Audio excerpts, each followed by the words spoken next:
Ara Babos, executive chef, presents The Romanian Queen Cooks, a new television show in Corpus Christi, Texas. Chef Ara prepares European, Eastern European, and American dishes, including appetizers, entrees, salads, and desserts. Chef Ara at Ara's Seafood and Steaks prepares pierogies, Romanian cabbage rolls, paprikash, roasted duckling, Viennese schnitzel, pecan-crusted drum, crab cakes, ribeye steaks, and more. All can be enjoyed at her farm-to-table restaurant. She is known for coaxing the very best flavor with her culinary expertise. Chef Ara lived in Romania, emigrated to Canada with her mother, Dr. Adriana Popmoody, MD, and has owned Ara's Seafood and Steaks restaurant for over 5 years. Learn how to cook with Chef Ara, the Romanian Queen Cooks, every first Saturday on KZTV 10. Welcome to the Romanian Queen Cooks. Hello, welcome to the Romanian Queen Cooks show. Today, I don't have you in my beautiful home, but I do have you in my restaurant.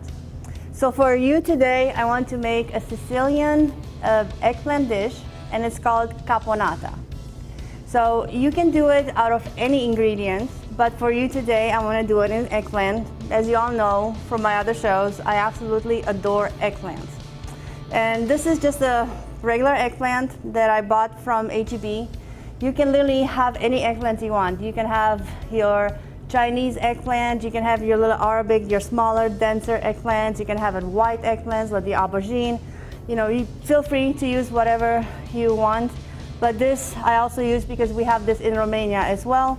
And in Romania, this is called vânătă. And vânătă is for the word that is purple. And you can see most of the eggplants are purple. So this dish, I fell in love with it because one of my nannies who took care of me in childhood, she was Sicilian.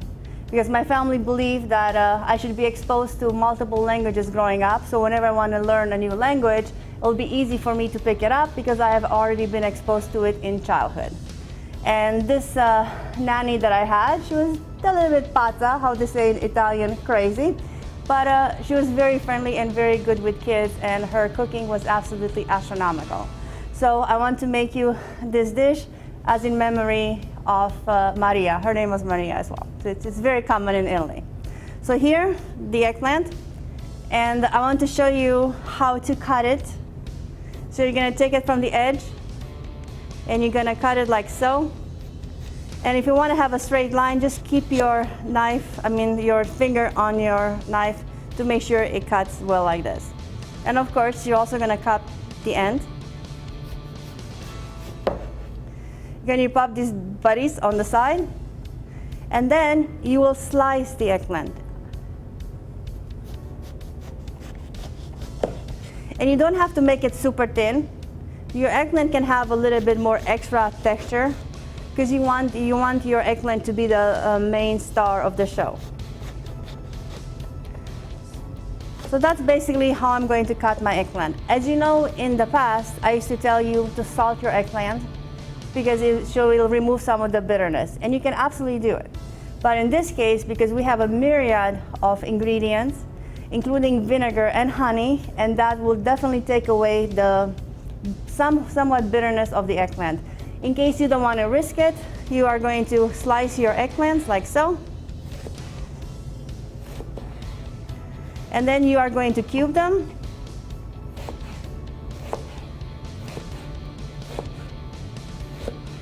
And after they are cubed, feel free to pop them in a colander or in a bowl, add some salt, wait for 20-30 minutes, rinse it out, and then you'll be ready to go and cook it.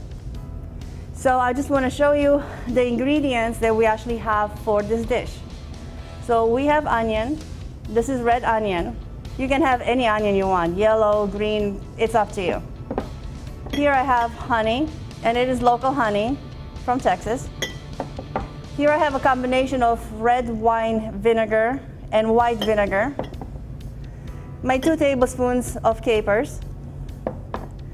My 1/2 cup to 1 cup of black olives. You can use green olives, any olives that you want. I like mine with Kalamata olives, which are Greek olives.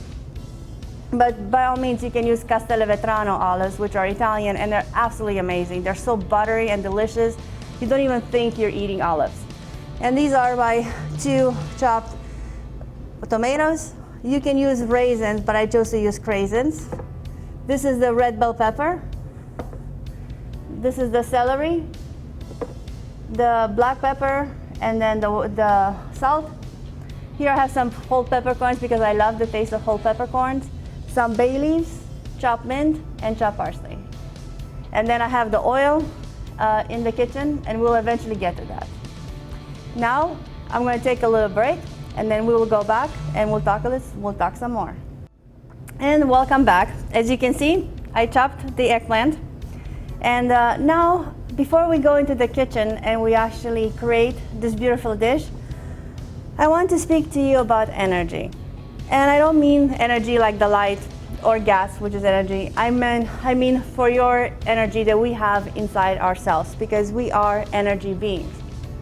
So, for example, when you cook your food, right? So you have all these beautiful ingredients, and you are creating. So you are using your creative energy to create these beautiful dishes. So if you are upset or unhappy or down on life, the food that you create, you are taking your energy from you and you're putting it into these dishes. So when you actually eat the food, it can stay like a lump in your stomach. You're gonna feel not good. You'll feel a bit like blah, right? But when you're happy and you are cooking with enthusiasm and joy, the food that you create and you share with yourself, with your family, with your friends, with whoever you want to, the food carries your good energy. And this is what you want, because life is stressful for all of us. And sometimes we have to cook out of necessity because we have to feed our family, or sometimes we cook because we just want to cook. Because for me, for example, when I feel bad, I said, I'm not gonna cook. I'm just gonna make myself a salad or drink some water, drink some tea, have a protein shake, and voila. But some of us have families and we cannot do that. So whenever you're feeling bad, I have a little grounding exercise for you that you can do to set your mind at ease and even yourself at ease. So when you actually create, you're gonna create your masterpiece from a much happier place.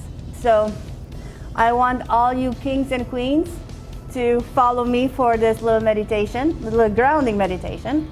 And it goes like this. So I will want you to close your eyes, and we're gonna do some breathing exercise. So you're gonna breathe in through your nose and you're gonna exhale through your mouth. So I want you to close your eyes, get yourself kind of centered, whether you're standing, sitting, whatever you want. And then breathe in through your nose and exhale out, and do that 2 or 3 times. Then if any thoughts come into your mind, let them be. They're there for a reason. Acknowledge them, and then put your mind back on your breath. And then breathe in and out 2, 3 more times. And then put your mind on your heart.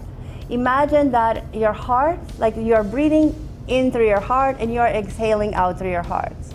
Now I want you to scan your body lightly. Just go from your head, I can say, put your mind on your hair, your eyes, your nose, your mouth, your neck, shoulders, rib cage, stomach area, pelvis, and so forth until you hit to your tippy toes. And then just think about something wonderful that you're gonna say to yourself. For example, to me, I'm gonna say, Ara, you're wonderful, you're amazing, and I love you. And that is very important, to actually appreciate yourself, because if you appreciate yourself, you appreciate everything you do. And then take a few more breaths, and when you are ready, I want you to open up your eyes and take one last deep breath in and a powerful breath out. And now you are grounded. Your central nervous system stops for, at least it beats a little bit slower, and you are more relaxed. And now you are ready to tackle your dish and become the creator of your own dish. And now we're gonna take another little break. We're gonna go in the kitchen and we're gonna assemble the dish for your pleasure.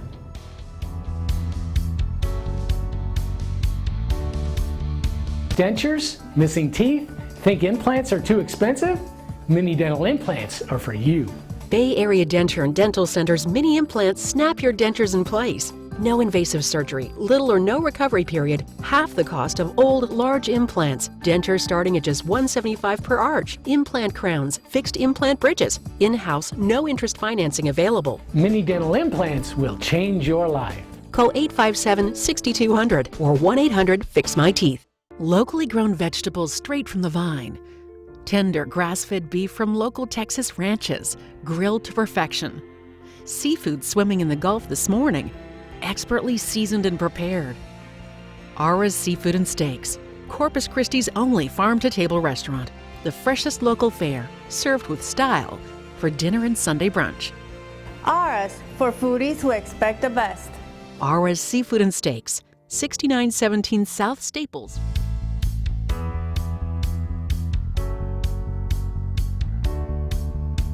And welcome back. Now we are in a commercial kitchen. You will not receive the grand tour of my commercial kitchen, but you will see enough so you can kind of get a picture of how a commercial kitchen looks. So here I have a nice large pan, and I'm going to assemble the ingredients of the caponata so you can see them yourself. So I take my olive oil, and yes, I can already measure olive oil as 2 or 3 tablespoons. And then we are going to go with our red onion. And I don't necessarily like to throw every bit of my red onion because sometimes I like to taste my food.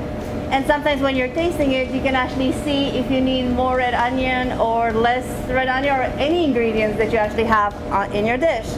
And my next is red peppers. And yes, I am going to put all my red peppers in because I love red peppers. Then you're going to throw in your diced celery.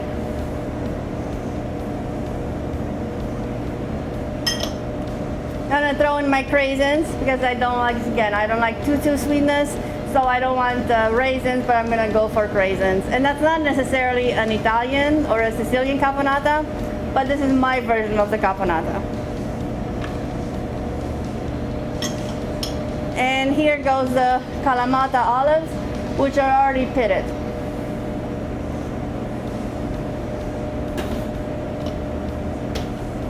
And here I have my diced tomatoes. You can also put crushed tomatoes, you can put marinara, you can put in whatever kind of tomato you want. But for me, this time I prefer them fresh and crushed. Or fresh and chopped, pardon me. And now I'm gonna take some peppercorn, my 2 bay leaves, and some salt and pepper. And now we are going to go to the stove, and we're going to turn it in here. We're going to turn the flame up, as you can see. And I'm going to grab a spoon.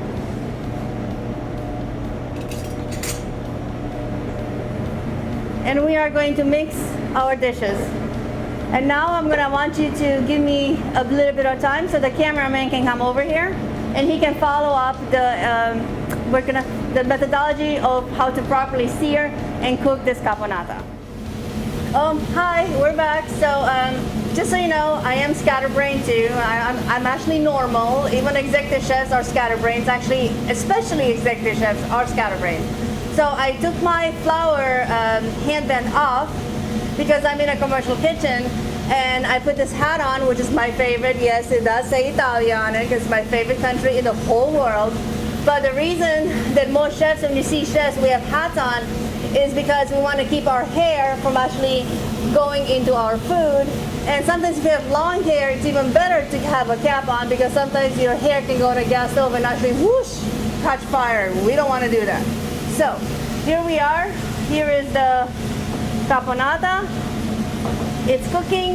The vegetables are sauteing. They are becoming a lot softer. I'm going to throw in some water.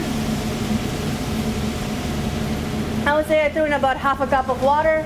And the only reason I do that is because I want my vegetables not only to cook by oil, but I want them to sweat. Because when they sweat, all the luscious, magical flavors of every ingredient in your plate or in your cooking pan is actually going to blend or marry and have fun. And this is what we're doing right now. So if you hear the term sweating, this is what I'm doing right now. I'm sweating my dishes. And as you can see, they're getting pretty soft. So now what I'm gonna do, I'm gonna add in my eggplant. So keep on watching, my eggplant is gonna come up. And here you have the eggplant. And you're gonna put it into your dish. And again, I did not salt my eggplant because in this dish, I don't really need it salted.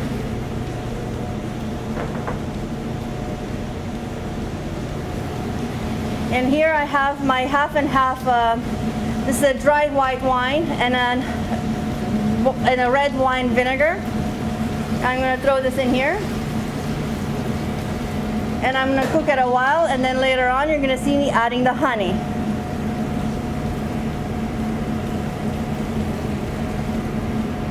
And let me bring my little spatula.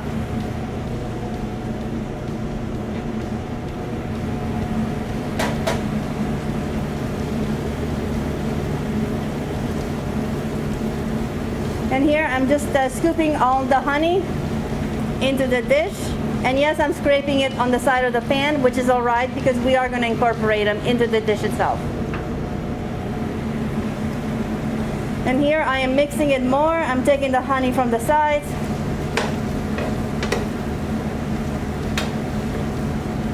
And yes, I know I made my eggplant chunky because I do want them chunky. And you're going to mix. And you're going to allow them to cook for about 20 to 25 minutes.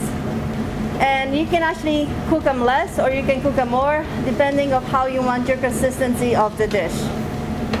So now I want to talk to you a little bit more about the caponata. And here are the capers. I'm throwing the capers in as well.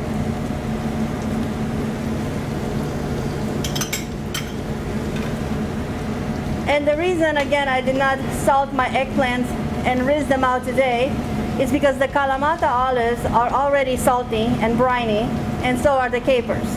So I don't want the food to have too much saltiness. The dish itself is going to have a consistency of agrodolce, which agro in Italian is sour and dolce is sweet. So it's going to have more like a sweet and sour consistency of the dish. So now I want to tell you something about the caponata. As you can see, everything is reducing kind of nicely. The eggplants themselves, they are beginning to cook.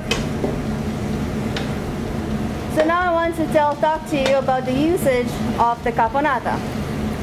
I love to make mine with bread. That I like to toast my bread on the stove, add a little bit of garlic to it, and then literally smear the caponata on with the garlic.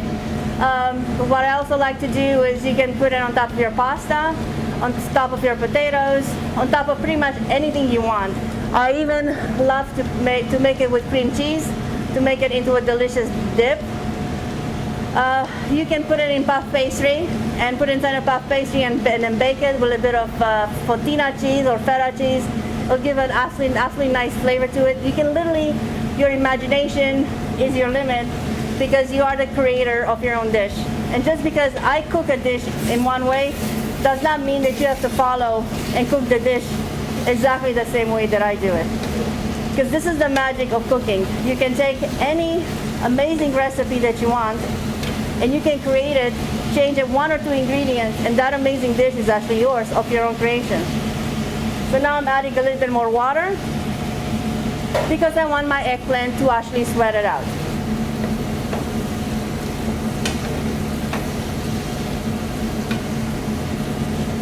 And just a couple of more swirls and your eggplant is done.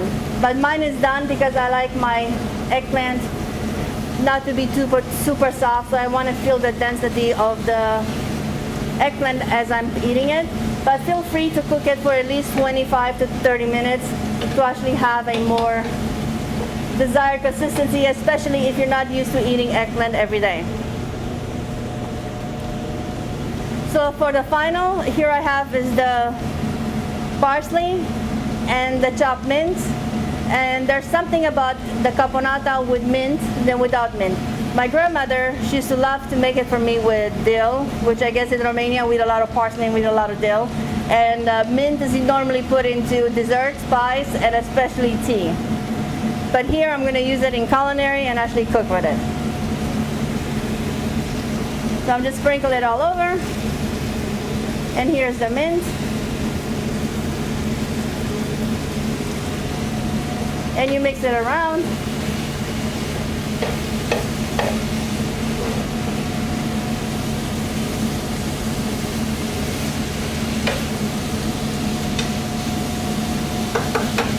And your dish is done. So now I'm going to take a little break and I'm going to show you something else. And now we're back again on this other side of the kitchen. And here I have the rosemary focaccia bread, which we bake it fresh in the restaurant pretty much every other day. Our customers, they order it and they buy it from us, and we even make it to size or with the ingredients that you want. Sometimes I make it with sun-dried tomatoes and olives, but our regular one is rosemary and garlic focaccia. So I'm going to show you how I love to eat my caponata. So here I cut a slice of the focaccia. Isn't it delicious? I mean, I could totally eat this one. Maybe that's one of the reasons that I'm not losing weight, because I absolutely love bread. So I'm going to cut this one in pieces like so. You can make them larger, smaller, however your fancy is. And yeah, I love edges. And now I'm going to take it over to the stove in a pan which I already warmed up with oil, because I like to slightly toast my bread.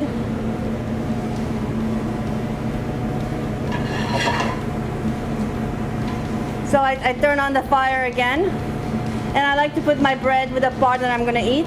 So I'm putting it with the soft part in.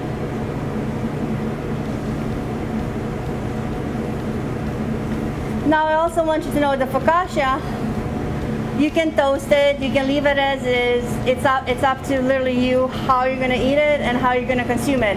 And sometimes even the caponata, if you have too much caponata left over and you don't know what to add, you can literally add some lemon juice and some olive oil and make a salad dressing. And if you don't want the extra calories, then you're just going to add your your lemon juice, maybe a little bit of orange juice too, and then water, and literally, and then put it in your blender and make yourself a salad dressing too. That will be a fat-free salad dressing. Oh, and I want to show you a trick too. So us as chefs, because sometimes when you put your spoon in here, you pick it up and it burns you, and then you're serenading yourself in several languages and several swear words, and we don't want to do that. So what we sometimes do, we literally will rest our spoon like this. We even put it up here and we rest it, or sometimes we even throw it this way and we allow it to stay, because the shaft of the spoon is actually protected just like the pan is. So when you pick it up and you mix your food, it's not going to burn you. And I totally do that at home as well. So here we look, my bread is beginning to get toasted, as you can see. Now I take it off. I'm going to bring a plate and I'm going to show you how I like to plate my caponata.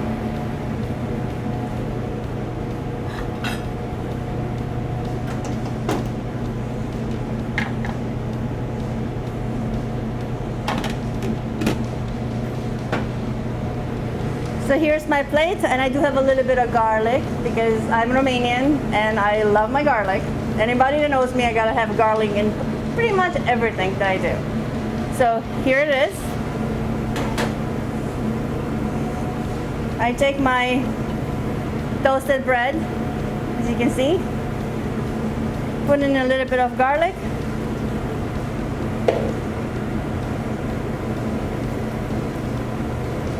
and I throw in my caponata like so.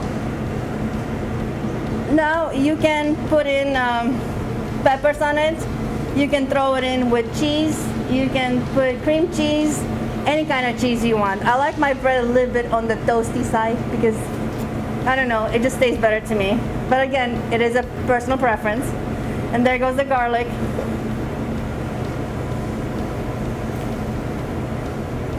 And more of the caponata. And I normally like to play with it. I also have pasta. I'm gonna eat it as lunch actually.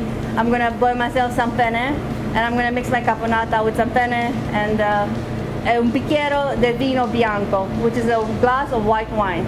Because, like I said, I love wine and I love good food. So excuse me for 1 second, and I'll have something to tell you right before we leave.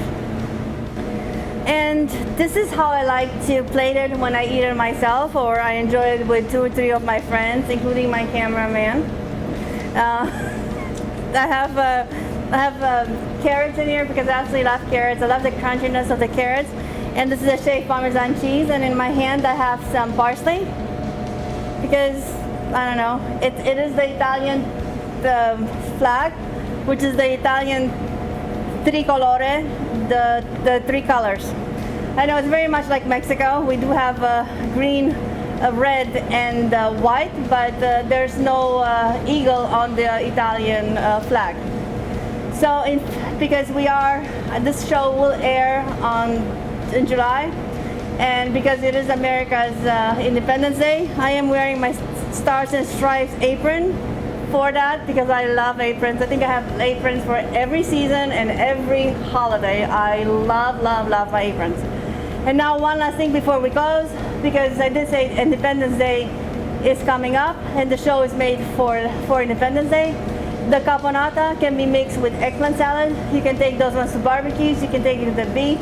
You can literally do anything that your heart and your mind desires. And please, please, please, again, do not forget, just because I make my dish this way, it does not mean that you have to follow me completely this way, like in the way I'm making it. Feel free to add zucchini, squash, any kind of squash you want, any kind of vegetable you want. You can even add more onions, you can add more garlic, literally, even cilantro if you want. Your imagination is literally your limit, and you are the creator of your own dish. In other words, you are the magician of your own dish. So for tonight, I hope you enjoyed the caponata, and all I can tell you is lovelies, and arrivederci, and ci vediamo.